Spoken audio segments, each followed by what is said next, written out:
Hello, everyone. My name is Ida van de Berg-Knuffel. 3 years ago, I was diagnosed with inflammatory arthritis, very similar to rheumatoid arthritis. And I have since been able to reverse that on a plant-based diet through the Paddison program. Now, for me, it all started in August 2014. One day I was out running and suddenly my left knee started feeling really funny. Over the next few months, it started getting worse and worse. It got really swollen and painful. I just couldn't figure out what was wrong because it was so swollen that I couldn't actually walk down the stairs. I couldn't bend my knee enough to walk down the stairs. I had to walk down with my left foot first for about a year, which makes it very popular in the underground at Victoria Station at rush hour, in case you've ever tried that. I couldn't stand up for more than a couple of minutes because the knee got more and more swollen then as well. I saw doctors, I saw a homeopath and an osteopath and acupuncturists and physiotherapists, and no one was able to tell me what the problem was. After about 6 months, I was referred to the rheumatology department at UCLH.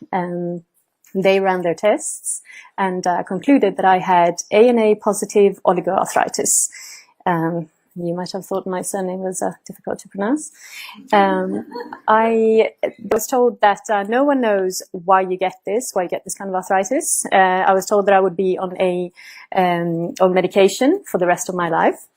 And because my husband and I were just getting married at the time, we were hoping to start a family sometime soon. They told me that I had 2 options for drugs that would be kind of deemed safe while you're pregnant. And so in August 2015, which is a year after it all started, that's when I started taking something called sulfasalazine. It was pretty much the worst experience to date for me. It made me feel, I could really feel these chemicals going through my body. I had really weird, unnatural headaches. Within about 2 weeks, I ended up in the emergency room after quite a severe allergic reaction to the medication. They obviously immediately took me off it.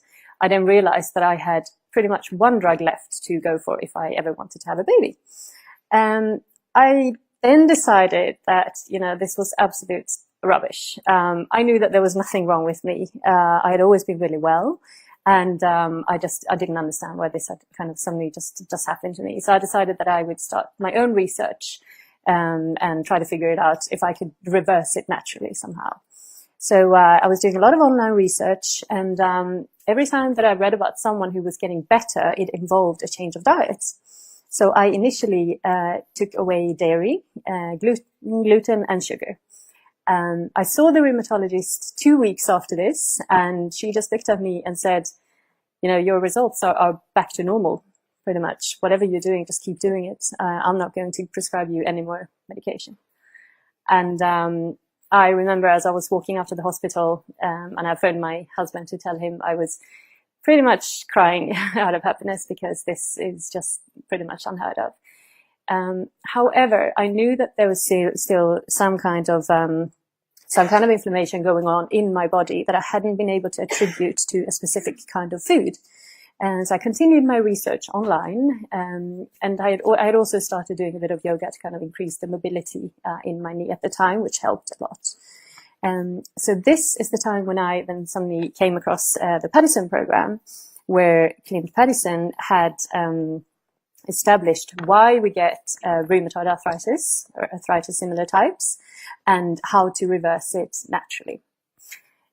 What Clint brought to life, I keep saying light, was that the severity of my own immune system attacking my joints was being aggravated by dietary fat, that's pretty much oils, and undigested proteins in my diet.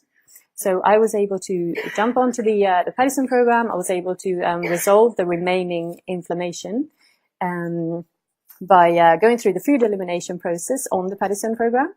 And that was followed by long periods of gut healing foods and certain types of exercise. Now, I never thought that the worst thing that ever happened to me could possibly become one of the best things that ever happened to me. But I have always really enjoyed cooking ever since I was 9, and cooked spaghetti with tomato sauce for my whole family every night, 3 weeks in a row, just to get it perfect. And so basically, when I realized that I needed to go plant-based, which I knew absolutely nothing about at the time, I then decided that I never wanted to feel like I was missing out on foods. So I started kind of testing and developing recipes that were still humble enough to keep the inflammation down, but it still tasted delicious. And my family and friends, they tried the foods and they really enjoyed them, and they kept kind of asking me for recipe ideas. And I'm quite excited to say that in September, my plant-based low oil cookbook is going to be published. And see if this works at all. Yeah, these are a couple of photos from Instagram where I go under a kitchen fairy tale, and so she lived happily ever after kind of thing. Yeah, so I have also I included in this cookbook the most kind of humble recipes for those who are a little bit further along, mainly on the Paddison program, or people who are trying to keep inflammation low. They also have some more advanced recipes for those who just want to give plant-based cooking a go.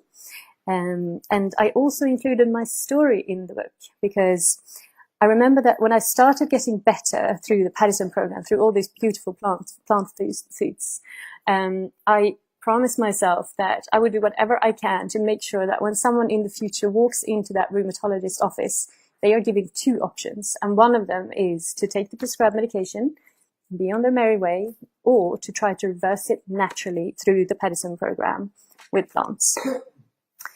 I think that having the knowledge, what is actually happening in your body, is so incredibly empowering. For me, it was so just crucial in the whole healing process. You know you can do it. You know why you can do it.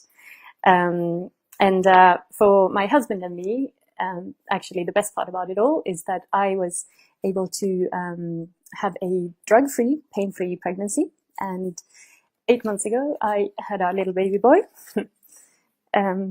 And I've been able to breastfeed throughout. He is 100% breastfed, and he's just started trying out solid foods, and he has he's loving all these glorious plants, especially asparagus and sweet potato. And I'm just incredibly grateful for this. He's obviously following in his mother's footsteps. So, thank you.